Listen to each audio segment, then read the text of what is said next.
sekarang kita balik lagi ke WHV lah ya, ngomongin kenapa maksudnya bisnisnya udah lumayan jalan, udah 3 tahun juga kan, tapi kenapa masih pengen sih WHV Coba ya. gitu? Oke, karena manusia pada dasarnya tidak ada yang puas ya. Hai semua, selamat datang di YouTube channel aku. Kenalin, nama aku Yuli dan aku saat ini adalah pemegang Working Holiday Visa di Australia. Nah, seperti yang teman-teman tahu, sekarang hari ini aku nggak sendirian aja, aku udah ada teman aku. Hai, lebih ceria. Boleh dong kenalin diri dulu. Oke, halo namanya. teman-teman. Aku Faye dan juga sebagai pemegang Working Holiday Visa. Oke, jadi udah berapa lama sih WHV di Australia? Sebenarnya aku granted di bulan November 2023 ya, berarti? November 2023. Cuma aku baru datang ke sininya di bulan Februari akhir, tanggal 28-29 lah. Oke. In Kananara. In Kananara. Jadi directly ya, Yeah, dari directly. Indo, dari Jogja ya kalau nggak salah. Iya. Ya langsung ke Kananara. Betul. Berarti kayak pas nyampe sini udah langsung dapet kerja atau dapet kerjanya pas di Indo? Oh no. Jadi ceritanya karena saya kesini untuk berkunjung dan menemui cinta saya di sini. Boleh diperjelas nggak biar orang nggak bingung? Oke, jadi suami aku udah ada di sini duluan. Dia udah di Australia, tapi tempat pertama kali itu di Perth. Ya, tempat pertama kali di Perth sampai akhirnya karena kita butuh 88 day ya untuk bekerja, kemudian dia diterimalah di Outback di Kananara gitu. Terus karena tadinya aku udah mau nyusulnya ke Perth nih ceritanya, terus karena ternyata dia sudah pindah, oke, aku direct saja ke sini dan di sini aku pikir akan lebih mudah ya karena suami aku udah di sini gitu, dia juga udah punya banyak channel, tapi ternyata tidak juga ya, kita tetap harus cari kerja lagi dan waktu itu aku butuh waktu kurang lebih 1 minggu gitu untuk bisa dapat pekerjaan. Gitu. Kita hold dulu sebentar. Jadi buat teman-teman yang belum tahu maksudnya 88 days itu apa, jadi kan kalau WHV itu kita dapat jatah waktunya tuh setahun di Australia. Tapi untuk kita bisa perpanjang kayak tahun kedua, tahun ketiga gitu, kita mesti pergi ke regional. Nah, buat teman-teman yang belum paham soal itu, aku udah pernah bahas di video yang ada di atas ini, jadi bisa langsung diklik aja ya untuk dapat visa second dan third year.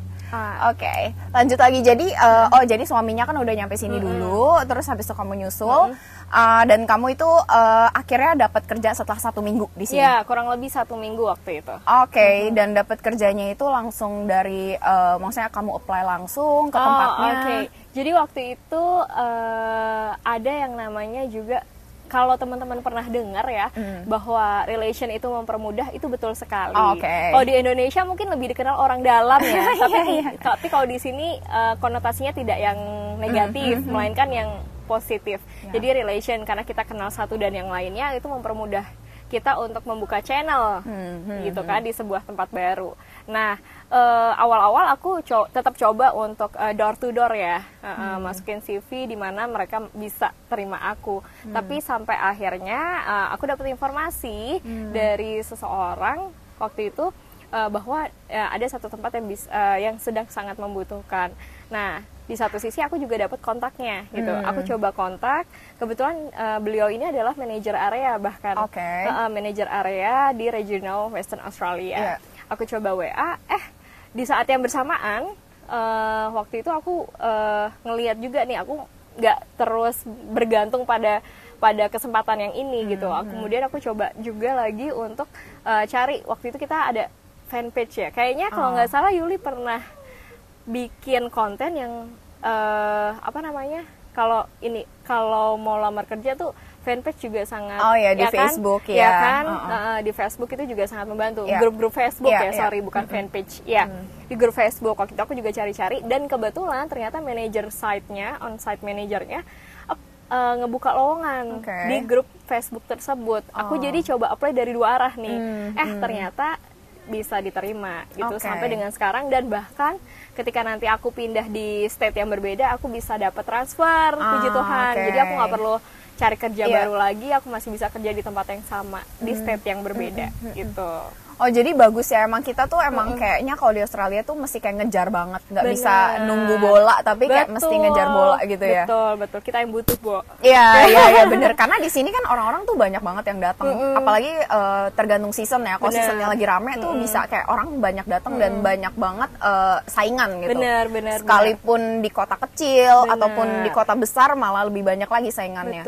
Jadi emang salah satu tips juga ya kalau teman-teman pengen cepet dapat kerja itu adalah dengan cara mengejar bola itu. Kalau misalnya udah dapet nomor manajernya, udah dapet kayak orang yang pernah kerja di sana, kalau bisa dikejar gitu. Betul. Cari informasi sebaik mungkin, tapi kita juga perlu show performance juga ya. Jadi nggak cuma sekedar mengandalkan siapa yang membawa kita atau siapa yang merekomendasikan kita, tapi ya kita perlu juga kasih unjuk bahwa memang kita bisa pantas untuk diterima bekerja di situ. Iya. Tapi awalnya tuh emang kalian planning buat ke Australia atau gimana? Oke, jadi simpel cerita, kita tuh Australia ini dreamingnya suami aku banget gitu. Itu nggak baru banget, itu tapi dari kita lulus kuliah. Sebenarnya suami aku udah pengen banget untuk bisa ke sini gitu. Waktu itu pengennya student gitu kan. Waktu itu pengennya student, cuma karena satu dan lain hal akhirnya tidak jadi, belum jadi. Nah, sampai dengan sekarang perjalanan kita itu akhirnya kita coba buka bisnis usaha di Indonesia ya kan. Kita kerja apapun, suamiku kebetulan video editor freelance sampai dengan sekarang gitu. Kemudian aku juga yang awalnya lulusan sarjana hukum tidak terpakai ya.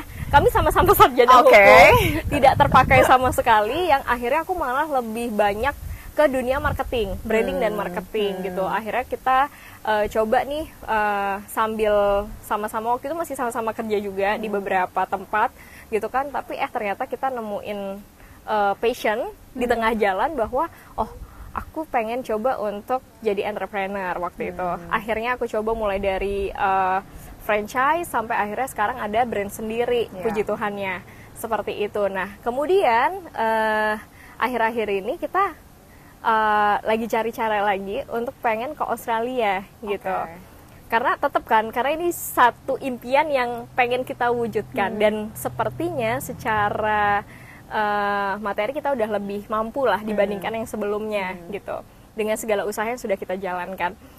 Kita coba laginya dengan apa? Student. Lagi-lagi kita cuma tahu student, kita belum ngerti tentang working holiday. Telat banget deh kayaknya kita informasi tentang working holiday, sampai akhirnya aku coba ngobrol-ngobrol sama teman aku malah menyarankan ngapain susah-susah student gitu kalau emang fokusnya mau kerja atau mau coba menitih karir atau mau stay lebih lama di sana. Coba deh dengan visa yang ini, working holiday visa. Akhirnya kita cuma persiapan 6 bulan. Dari kita ngerti tentang working holiday, ya udah kita siapin aja sebisa mungkin. Malah suami aku keterima duluan gitu. Dan aku baru selanjutnya, karena waktu itu aku masih pengen ngebagusin nilai IELTS kan. Jadi aku masih masih ikut les IELTS dulu dan lain sebagainya gitu. Gitu deh ceritanya. Jadi beriringan lah ya dalam usaha mau ke Australia sambil mengerjakan usaha-usaha yang ada di Indonesia. Betul. Karena emang sebenarnya kalau kita ngomongin mau ke Australia, kita juga butuh modal kan. Bener. Dan lumayan ya, meskipun working holiday visa. Iya, karena gimana pun juga kan biaya hidup di sini lumayan mahal. Kalau misalnya kita nggak prepare soal uang, itu juga akan susah ketika kita di sini. Karena banyak hal-hal yang mungkin kita nggak pikirkan itu terjadi, tapi terjadi. Contohnya adalah ketika masa-masa menunggu dapat kerja. Kayak waktu kamu kesini kan juga tadi kamu bilang kamu mencari 1 minggu gitu. Nah ini untungnya dapat 1 minggu. Tapi belum tentu semua teman-teman bisa secepat itu gitu. Dan jujur aja nih suami aku baru banget pindah state. Jadi dia juga butuh waktu tidak secepat 1 minggu. Meskipun sudah pernah dan sudah punya pengalaman bekerja di Australia. Untuk apply lagi dia butuh waktu kurang lebih 1 bulanan lah ya. Kurang lebih. Gitu. Itu sebenarnya faktor luck juga ya.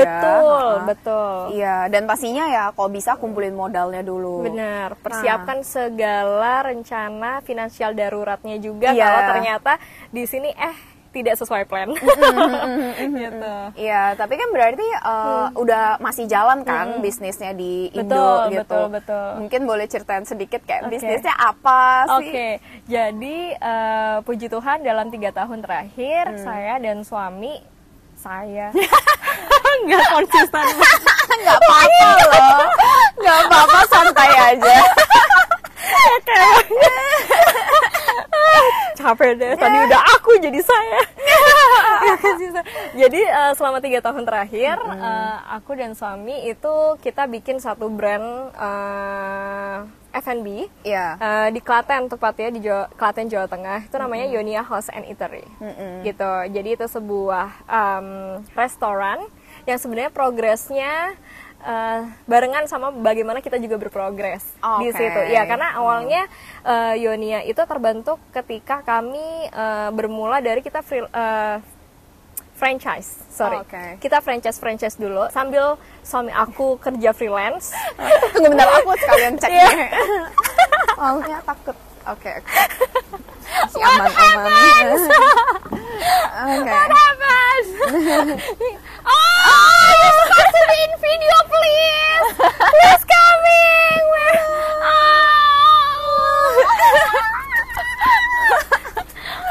Oke. Yes. Mohon maaf ya interupsi tiba-tiba karena kita ada tamu mendadak namanya Frankie. Ya, dia kena.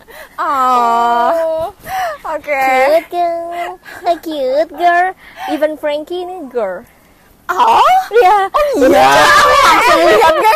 Oh iya, ini cewek. Cowok yang sayang. Dia bisa duduk diem di pangku gitu. Tidak. Nggak apa-apa ke situ. Betul. Got you. Oke, Frankie. Oke. Kita sampai mana? Dia mau lompat. 3 tahun terakhir, puji Tuhan aku sama suami aku kita coba buka usaha di F&B, tepatnya lokasinya di Klaten, gitu, Jawa Tengah, namanya Yonia House and Eatery. Sebenarnya terbentuknya Yonia ini berawal dari keupsetan kita terhadap situasi waktu itu. Jadi waktu itu Yonia itu dibentuk di saat COVID, Beb. Ya, di saat COVID. Nah, di mana ketika COVID awalnya kita waktu itu usahanya franchise di mall ya, di beberapa mall. Tapi sayangnya karena COVID dan ada border di mana-mana, akhirnya kita harus gulung tikar waktu itu. Ya, karena mall juga tidak beroperasi, namun mereka tetap nge-charge kita untuk sewa tempat. Ya, lama-lama kita gulung tikar deh di situ, dan kita juga memutuskan untuk kita nggak bisa nih buka usaha lagi di mall gitu. Akhirnya kita coba untuk berdiskusi waktu itu gimana ya caranya supaya kita tetap survive. Ya, waktu itu isinya di otak kita adalah survive gitu. Sambil kita suami aku tetap suami aku tetap ngejalanin freelance-nya. Tapi kan freelance juga di saat sulit itu kan juga nggak banyak peluangnya gitu. Akhirnya kita coba lagi dan dapat pertolongan dari keluarga waktu itu. Akhirnya kita bisa fokus lihatnya ke sana. Iya, agak takut tuh Frankie-nya bur soalnya. Gitu, kita bisa ada properti keluarga yang waktu itu bisa dipakai, akhirnya jadi Yonia sampai dengan saat ini gitu. Dan again, Yonia itu berkembangnya sama dengan kita juga berkembang, karena kan ternyata beda banget ya ngurus yang awalnya cuma franchise kecil dengan space yang tidak besar. Kemudian kalau kita franchise kan somehow mereka udah pikirin SOP-nya, mereka juga udah sediain kita semuanya. Mungkin kita cuma fokusin marketingnya aja, how to sellingnya aja, how to brandingnya. Bahkan branding mereka juga udah siapin seluruhnya gitu. Tapi ini kita benar-benar start semuanya dari nol, pikirin semuanya dari nol gitu. New challenge, jadi ngebuat kita nggak begitu stres ya dengan situasi COVID itu, ngebuat kita lebih sibuk dan produktif. Tapi ternyata it works gitu. Puji Tuhannya it works sampai dengan saat ini. Kalau teman-teman mau tahu, Instagramnya ada di sini ya. Nanti dimasukin ya dalam. Tetap ya, Beb, jualan. Oh, berarti dulu franchise-nya berarti kayak makanan minuman gitu. Iya, franchise-nya juga di bidang makanan dan minuman. Cuma sebelum itu memang aku juga udah coba-coba untuk bikin brand sendiri waktu itu, cuma tidak di makanan dan minuman. Nah, terus tiba-tiba di tengah jalan waktu sambil kita sama-sama masih kerja di tempat masing-masing, aku jalan-jalan ke mall waktu itu, aku lihat ada satu peluang. Wah, nih kayaknya produknya oke. Terus aku tongkrongin nih gitu produknya waktu itu. Aku tongkrongin lama-lama, oh ini oke banget gitu. Aku tiap hari selama 1 minggu kurang lebih 1-2 jam pasti nongkrongin di booth itu untuk ngecek, untuk survei apakah produknya emang sebagus itu, seunik itu, mempunyai daya jual tinggi juga atau enggak. Ternyata oke juga. Dan akhirnya kita buka lah gitu. Dan itu kita buka malah nggak ada di Jogja, tapi di Solo dan di Bandung. Sampai sekarang itu. Atau ya udah nggak ada. Karena COVID tadi, karena COVID tadi itu akhirnya yang sekarang yang masih bertahan adalah Sionia House and Eatery itu yang memang kita buka ketika COVID dan culture-nya orang-orang udah mulai beda, mereka udah mulai nongkrong, mereka udah mulai mencari rekreasi tidak selalu di mall karena mall memang tidak bisa beroperasi secara full. Mereka akhirnya cari rekreasi di luar gitu dan ternyata ya itu jauh lebih survive. Gitu. Ya bagus. Berarti dari awal itu gimana sih cara mengetahui produknya itu tuh kayak punya masa depan? Kalau tadi kita balik ke ngomongin soal franchise gitu, karena kan pastinya sebenarnya di sini banyak orang yang pengen coba kan buka usaha gitu. Tapi tuh kita nggak tahu gitu gimana sih caranya kita mengetahui produk yang ada masa depan.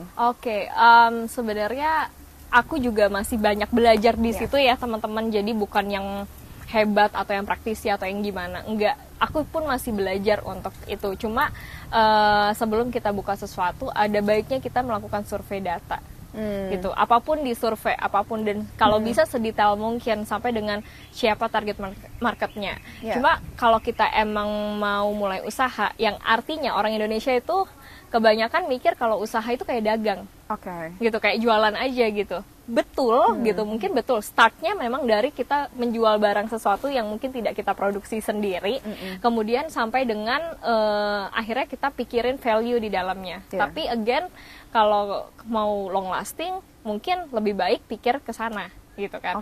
Jadi startnya mungkin bisa dengan lihat dulu seberapa banyak orang butuh dengan barang tersebut gitu.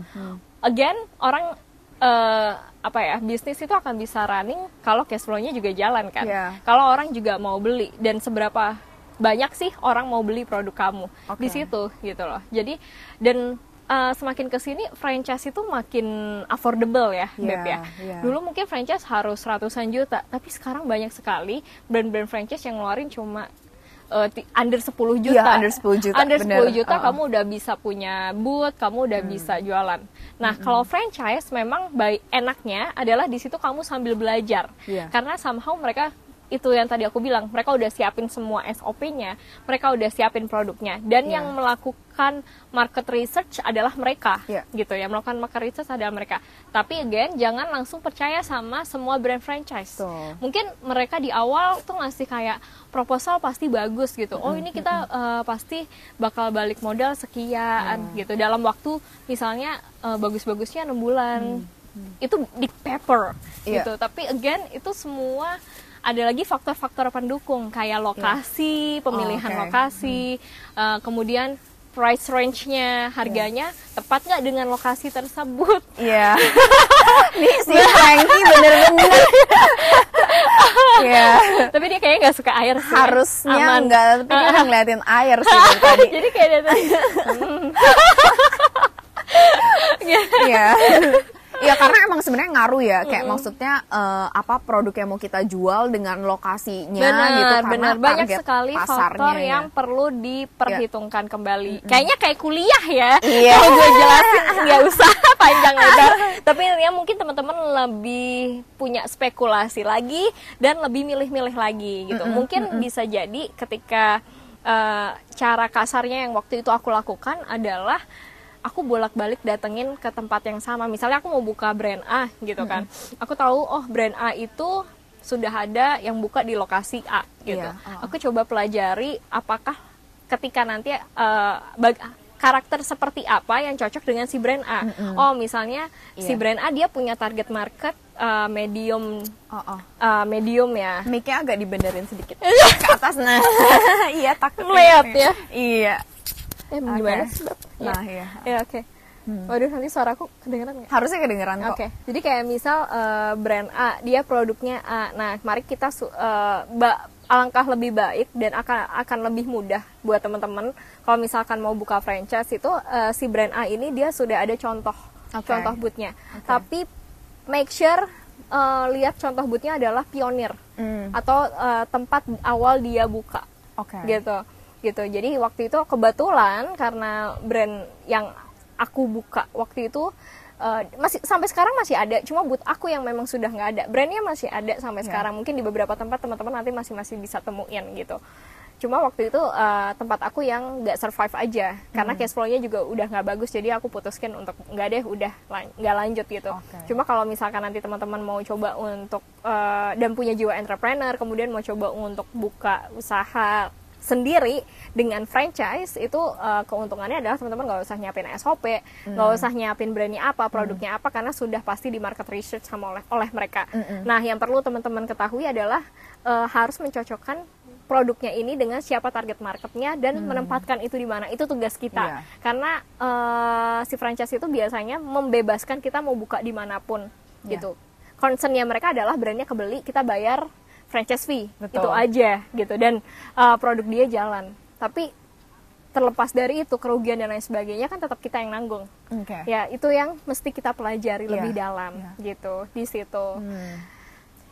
Ya, berarti kalau buka franchise itu tuh sangat membantu buat kayak belajar untuk kita buka bisnis sendiri ya. Untuk buka brand sendiri atau menghasilkan produk sendiri gitu. Karena along the way mereka kan akan sediain sistem-sistem yang mungkin di awal kita nggak kepikiran sistem itu, tapi akhirnya kita jadi ngerti. Jadi gitu. belajar sendiri. Padahal kan backgroundnya tuh kalian berdua tuh hukum ya, nggak ada kayak bisnis, nggak ada apa sama sekali. Jadi sebenarnya kalau mau buka bisnis pun kita bisa belajar sendiri ya dengan kayak learning by doing gitu. Benar. Waktu itu di saat yang bersamaan aku juga selalu ikut workshop waktu itu.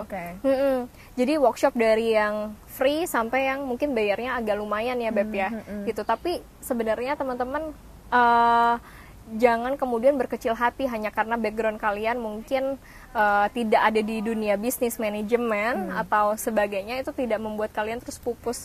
Oh nggak bisa nih usaha harus begini. Enggak, market research dan lain sebagainya bisa dipelajari sambil jalan. Banyak sekali research yang sekarang udah bisa kita peroleh dari buku, kemudian dari internet, workshop gratis dan berbayar semua ada gitu. Cuma kalau makin berbayar makin bagus kualitasnya, itu tidak. Iya benar-benar, karena maksudnya ya di sini juga sekarang kita untuk mengakses apapun juga mudah ya. Udah mudah, benar. Dan enaknya Indonesia nggak yang dibatasin ya. Gitu. Dan juga restoranmu itu katanya juga lumayan sering bikin ini ya, kayak seminar-seminar gitu nggak sih, acara-acara gitu? Brand activation. Lebih tepatnya. Iya, kita sering sekali bikin event, kita sering sekali kolaborasi karena sebenarnya value utamanya Yonia adalah kita berusaha untuk make a community yang value-nya selaras dengan Yonia. Gitu. Kalau boleh cerita sedikit nih. Boleh dong, boleh. Banyak dengan selama nih Frankie gak nyebur. Jadi masih aman ya. Iya. Jadi kalau boleh cerita sedikit, Yonia itu dia punya value karena aku concern banget sama produk-produk yang ramah lingkungan. Jadi Yonia itu dibentuk dengan tidak hanya concern pada produk makanannya aja, tapi juga fasilitas yang disediakan dan bagaimana kita bisa berkontribusi terhadap sosial atau yang bikin social impact gitu. Jadi concern utamanya waktu itu adalah ada beberapa value yang kita pengen coba sampaikan ke audiens atau ke customer kita. Yang pertama adalah kita pengen coba menyajikan minuman sehat tapi enak. Minuman sehat tapi enak, simpelnya seperti itu. Jadi kita ada beberapa signature drink yang kita buat dari sayuran, pakcoy, timun, kemudian berries gitu. Kemudian pemanisnya kita pakai madu, yang which is sehat banget. Dan itu tetap bisa dinikmati dan sangat enak, dan sampai dengan sekarang itu masih jadi best seller gitu selama 3 tahun ini. Kemudian yang kedua adalah kita mau coba berkontribusi terhadap society dengan cara kita concern pada produk-produk yang ramah lingkungan, sehingga Yonia mencoba menerapkan untuk reuse, reduce, recycle gitu. Kita pakai sedotan pun atau pakai cutlery yang emang semuanya at least bisa reuse, atau yang kalau misalkan kayak straw gitu kita pakai yang terbuat dari pati jagung atau yang sudah biodegradable gitu. Dan kalaupun teman-teman take away produknya, don't worry, kita pasti akan gunakan produk yang juga masih ramah lingkungan kayak telo bag kayak gitu-gitu contohnya. Kemudian yang terakhir kita mau coba bikin community, karena at the time di Klaten itu kita sadar bahwa kita tidak akan bisa berkembang sendirian. Kita butuh yang namanya customer atau siapapun yang bisa support kita. Siapa sih yang bisa support kita? Ada individual ini gitu. Yang artinya ketika kita bisa make community, kita bisa rangkul semua community yang selaras dengan tujuan kita, kita bisa berkembang bersama gitu. Harapannya again social impact gitu. Di situ akhirnya itu kenapa seperti yang tadi Yuli bilang ya, kalau sering banget buka kayak seminar, bukan seminar lebih tepatnya, itu adalah brand activation atau event yang kita adakan dengan sistem collaboration bersama dengan teman-teman UMKM yang juga punya value yang sama gitu. Memang sudah sangat sering, kalau teman-teman mau cek di Instagram kita udah sering kolaborasi sama berbagai brand gitu, karena prinsip aku dari awal adalah seneng banget kalau bisa sharing apapun gitu, either education, either activity yang emang ngebuka, oh ternyata kita bisa ya melakukan hal kecil yang ternyata punya impact yang besar. Betul gitu. Ya jadi sebenarnya kayak kalau dari dengar cerita kamu berarti build value itu juga lumayan penting ya dari membangun sebuah bisnis gitu. Karena gimana pun juga kadang ada orang tuh yang kayak aduh pengennya tuh langsung pokoknya laris manis gitu. Tapi sebenarnya hal utama yang kita perlu pantengin itu adalah value-nya dan value pastinya produknya juga harus yang enak dan disukai oleh banyak masyarakat kayak gitu. Makin kesini aku makin sering lihat orang mungkin makin mudah ya untuk bikin usaha di Indonesia gitu. Makin mudah, as long as kamu punya modal cukup, bikinlah usaha gitu, either besar either kecil. Tapi tidak banyak juga, tidak sedikit juga yang kita temuin kalau usahanya kemudian tutup karena tidak matang secara konsep, tidak matang secara value baik produk maupun brandnya gitu. Again, yang bikin sustain adalah value yang bisa kita tanamkan, dan kenapa orang harus mengkonsumsi produk kamu terus-menerus gitu. Apa yang bisa kamu berikan ke orang, apa value yang juga bisa dirasakan oleh customer kamu. Ya, itulah komunikasi itu yang harus dan masih sering kami coba untuk tanamkan gitu.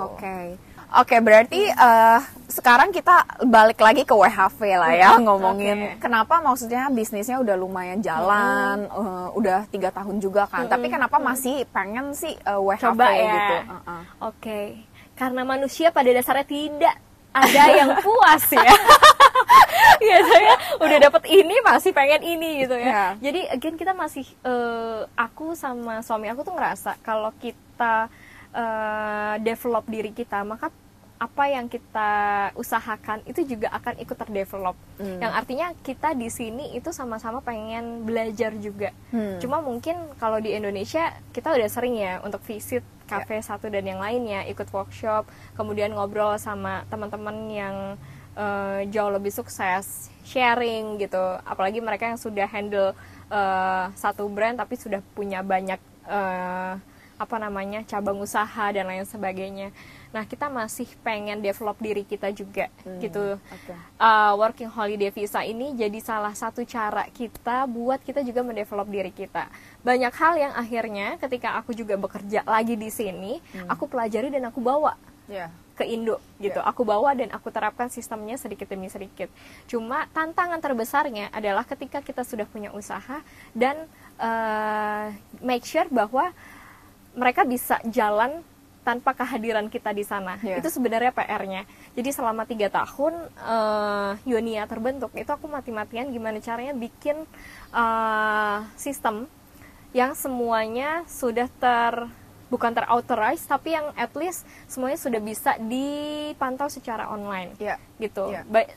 Contohnya salah satu aplikasi kasirnya, nggak jualan ya, maaf, nggak pengen jualan, tapi memang aku pakai aplikasi kasirnya yang emang aku sendiri juga bisa ngecek berapa tinggi ininya, berapa tinggi omsetnya. Kemudian produk-produk yang best selling apa saja gitu. Kemudian aku juga pasang CCTV lumayan banyak di Yonia untuk yang bisa aku cek juga di handphone supaya sewaktu-waktu kalau memang aku sudah sempat ngecek, aku pengen lihat situasi kayak gimana, apakah semuanya berjalan sesuai dengan SOP atau enggak. Plus puji Tuhan aku punya tim yang luar biasa banget di Yonia. Ada manajer operasional aku yang emang aku salut banget, tough sekali dia juga progresnya sampai dengan 3 tahun terakhir. Kemudian di situ dia juga nggak sendirian, dia didampingi beberapa head ya, ada head bar, head kitchen, juga head server yang semuanya berkolaborasi. Nah kemudian untuk brand activationnya sendiri itu aku juga udah siapin kalender marketing 1 tahun harus ngapain, harus bikin apa, dan along the way goalsnya seperti apa, semua sudah di plan dari tahun lalu sebelum aku tinggal gitu. Jadi tahun ini teman-teman yang ada di lokasi tinggal melaksanakan gitu, melaksanakan sambil aku pantau. Cuma aku tetap menyediakan waktu setiap harinya untuk selalu terkoneksi dengan teman-teman yang ada di Yonia gitu, dengan tim gitu, mulai dari tim kreatifnya, tim marketingnya. Kebetulan aku sendiri juga menciptakan satu kreatif agensi sendiri ya, yang tadinya awalnya cuma buat Yonia, tapi bisa juga berkembang dengan customer di luar Yonia gitu. Mungkin teman-teman ada yang mau jadi klien, boleh jualan lagi. Namanya apa tuh kalau boleh? Rene.studio. Jadi itu membantu untuk orang yang buka bisnis. Iya, buka bisnis yang kesulitan khususnya di bidang sosial media. Di sosial medianya dia kesulitan, dia butuh tim kreatifnya dan lain sebagainya. Brand agensinya tadi namanya Rene.studio, itu salah satu kreatif agensi yang kita bisa bantu teman-teman kalau memang ada kesulitan di sosial media, dalam pengelolaan sosial media, kemudian marketing, brand activation, kita bikinin konsepnya segala macamnya, brandingnya harus seperti apa, survei dan lain sebagainya. Kita apa yang kita kerjakan untuk Yonia, kita kerjakan juga untuk klien di luar itu. Gitu. Mantap. Emang zaman sekarang ini kan kalau kita mau jualan tuh emang penting banget ya buat bikin kayak nge-brandingnya, apalagi sosial media segala macam. Apalagi di Indonesia sih specifically karena banyak competition juga kan. Jadi emang kita mesti tahu brand image kita kayak gimana gitu. Betul sekali. Ya, tapi menarik banget sih karena maksudnya kamu bener-bener bisa bagi waktu gitu loh antara kerja di sini dan juga ngeliat atau mengawasi yang restoran yang ada di Indonesia kayak gitu. Tapi menurut kamu tantangan terbesar kamu untuk double, kayak apa ya ngomongnya, bukan double job sih, double job lah ya, double concern yang dipikirkan beberapa kan. Di sini kita fokus untuk develop performance kita, tentu saja di tempat kerja supaya kita bisa lebih dipercaya, trustable, bisa lebih dapat peluang ya kan. Sementara di sisi lain aku menempatkan sebagai seorang leader ya kan, menempatkan sendiri sebagai seorang leader yang punya tim. Sementara di sini aku sebagai team member ya kan, sebagai seorang team member gitu. Justru itu keuntungannya. Malahan justru itu keuntungannya karena kita jadi bisa berpikir dua sisi gitu. Ketika aku sebagai team member, aku akan mendapatkan regulasi ABCD. Nah, ketika aku sebagai leader, aku bisa menempatkan diri, ketika regulasi ABCD ini aku terapkan di timku, aku bisa lebih punya banyak pertimbangan dan bisa, kalau begini impactnya akan begini impactnya akan gini. Itu keuntungannya sih di aku gitu. Dan cara mengaturnya adalah kalau misalkan kan aku dapat shift yang tidak selalu sama durasi jamnya, kemudian waktu kerjanya juga ya teman-teman. Jadi kadang aku bisa kerja di pagi, kadang aku bisa kerja di siang. Kapanpun aku bisa sempatkan, harus disempatkan. Itu konsistensi sih. Lagi-lagi balik ke konsistensi. Jadi kalau misalkan aku memang dapat shift siang, paginya aku bangun pagi untuk tetap meeting sama teman-teman gitu. Jadi kalau dibilang kerjanya lebih dari durasi jam yang ada di sini, betul, karena memang ada sesuatu yang ingin kita kembangkan, yaitu resiko gitu, balik lagi ke diri kita gitu. Tapi begitu cara mengaturnya, sehingga mungkin di sini aku juga nggak ngambil kerja yang banyak banget ya, kan ada teman-teman WHV yang kemudian ambil kerja yang double, triple, 70 jam dalam waktu 1 minggu masuk akal, karena teman-teman punya prioritas sendiri-sendiri. Tapi buat aku 40-an jam itu more than enough. Yang penting aku masih bisa juga kontrol timku yang ada di Indonesia, karena itu jauh lebih penting juga menurut aku. Sementara di sini adalah tempatnya aku belajar, aku develop diri, karena ada pepatah nih Beb, ada pepatah kalau sebuah perusahaan itu akan berkembang ketika leadernya atau ownernya juga berkembang. Kalau perusahaan yang nggak berkembang, berarti artinya leadernya juga cuma di situ-situ aja gitu. Ya nice banget sih, karena ini adalah pola pikir yang menurut aku nggak orang dulu tuh kayaknya nggak punya. Termasuk hal yang kayak tadi kamu tuh berusaha banget membuat dimana usaha kamu itu bisa bergerak sendiri. Betul. Iya, kayak maksudnya kalau kita ngobrol sama orang-orang yang zaman dulu, mereka tuh masih pengennya mereka yang megang dan memantau semuanya.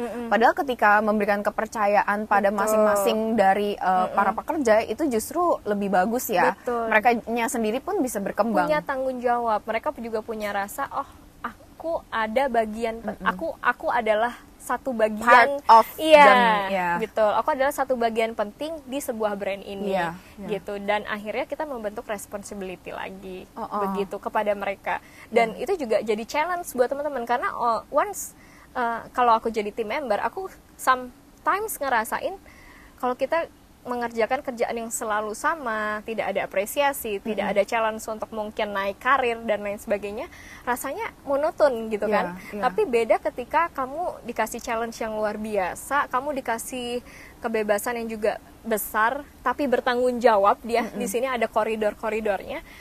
Itu kamu akan terinvolve dengan sendirinya gitu, semuanya. Betul. Nice banget.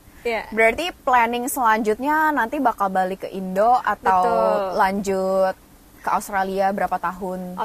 Harapannya di sini bisa lebih panjang, sehingga proses belajarnya juga masih lebih panjang dan bisa lebih concern. That's why aku sama suami aku, kami fokus di hospitality, karena usaha yang memang kami miliki, meskipun F&B kan juga banyak hospitality manajemennya gitu. Di sini aku develop juga di situ, plus sambil develop brand marketing gitu, karena memang tetap meskipun produknya udah oke, tapi kalau kita nggak ngerti cara nge-branding dan cara nge-marketingin, nggak punya daya selling juga, ya nggak bisa jalan juga. Jadi aku pikir itu yang paling penting, yang saat ini sedang kami pelajari gitu. Jadi yang penting fokus utama tuh untuk develop diri dulu ya. Dan kalau emang punya kesempatan ya stay longer in Australia. Betul. Karena ya aku setuju juga sih, part bagian kita bisa belajar banyak hal di Australia ya. Karena kan banyak juga orang yang ngomongin tuh semata-mata hanya soal uang, dan sebenarnya itu nggak salah ya sama sekali. Kayak kita bisa nabung lebih banyak, pendapatan lebih banyak, tapi what's next gitu setelah WHV mau apa gitu. Kalau misalnya uangnya pun kekumpul banyak, terusnya kamu mau ngerjain apa kayak gitu. Balik lagi ke priority dari teman-teman. Mungkin teman-teman punya priority sendiri kenapa teman-teman berada di sini, tapi priority yang mungkin bisa aku coba sampaikan ke teman-teman, bahwa uang itu menjadi salah satu fasilitas kita untuk bisa mendevelop diri kita. Dengan ada uang mungkin kita makin mudah untuk bisa mengikuti A, B, C, D, atau mencoba A, B, C, D gitu. Jadi pakailah itu secara bijak ya. Iya bener banget. Apalagi pas kita nyampe Australia dengan segala macam biaya hidup yang mahal, itu membuat kita tuh harus berpikir kayak beberapa kali lipat untuk menggunakan uang dengan sebaik-baiknya gitu. Jangan sampai kayak gelap mata karena udah dapet uang yang maksudnya gajinya cukup banyak, kita jadi pengeluarannya tuh banyak banget gitu. Gak dipikir. Padahal kita belum tahu loh kita di sini berapa lama, akan bagaimana, apakah harga visa bakal murah, bakal naik, apakah imigran di sini dibatasin atau enggak gitu. Peluang kita ya saat ini. Betul. Berarti nextnya tuh plannya setelah WHV mau coba visa student atau gimana? Harapannya begitu ya. Harapannya bisa coba visa student di jalur yang hospitality juga gitu kan. Kemudian nanti bisa dipraktekin lagi di Indonesia, ya kan, bisa dipraktekin lagi di Indonesia, tapi sambil aku juga nyari pengalaman di dunia tersebut gitu kan, jadi biar bisa semakin banyak yang bisa di sharing di Indonesia gitu, karena who knows ya, peluang siapa tahu terbuka ya kan, siapa tahu bisa ada di sini, malahan betul. Gitu kan, Yonia chapter Australia, who knows, that's a dream, that's a dream, who knows. Jadi kita nggak pernah tahu, tapi yang penting kita maksimalin diri kita aja, tidak ada usaha yang berakhir sia-sia. Iya, benar. Betul. Oke, mantap. Terus kayak mungkin kamu punya kesan dan pesan apa ya, mungkin lebih ke pesan buat teman-teman working holiday yang atau yang baru mau OTW ke Australia dan buat teman-teman yang sekarang lagi apa namanya war WHV ya istilahnya kalau di Indo ya, war lagi mulai coba WHV, dan karena mungkin udah banyak teman-teman yang sharing tentang perjalanan WHV-nya masing-masing. Pertama yang perlu teman-teman ketahui adalah tidak selalu apa yang disampaikan itu jangan kemudian ditelan mentah-mentah banget gitu ya. Kayak misalnya nyampe di sini pasti enak, pasti gajinya segini. Betul, ketika teman-teman bisa mendapatkannya, tapi itu perlu usaha juga. Jadi tetap teman-teman harus develop diri juga sebelum datang ke sini, dipersiapkan dengan matang, bahasa Inggrisnya diperbaiki setidaknya secara conversation ya, secara conversation dan listening, karena memang aksen Australia paling susah ya.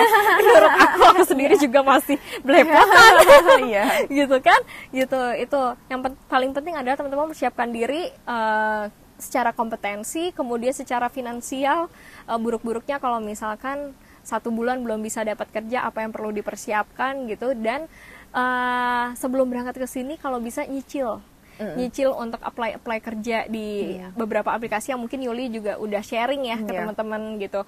Itu semua mulai dicoba dari Indonesia sehingga ketika sudah sampai sini sudah siap. Dan jangan sungkan untuk bertanya ya, bertanya sama teman-teman yang sudah pengalaman di sini gitu. Kita nggak akan pernah tahu. Jalin komunikasi juga ketika sudah sampai di sini, berelasilah. Itu akan mempermudah jalannya. Dan jika teman-teman memang case-nya sama kayak aku yang juga sudah punya brand, sudah punya usaha sendiri di Indonesia, tetap ingat prioritasnya apa gitu. Prioritasnya ke sini mau untuk apa gitu. Sehingga yang di Indonesia pun tidak terbengkelai, tapi yang di sini tetap involve juga. Gitu. Bagus, mantap deh. Ya, tapi buat teman-teman yang mungkin kayak udah pusing nyari kerja segala macam, sebelumnya itu juga teman-teman harus dapetin dulu visanya ya. Jadi banyak banget nih pertanyaan-pertanyaan yang kayak gimana sih cara dapet kerja di sini. Tapi yang awalnya itu adalah dapetin visa WHV-nya dulu atau visa yang lain lah ya, terserah.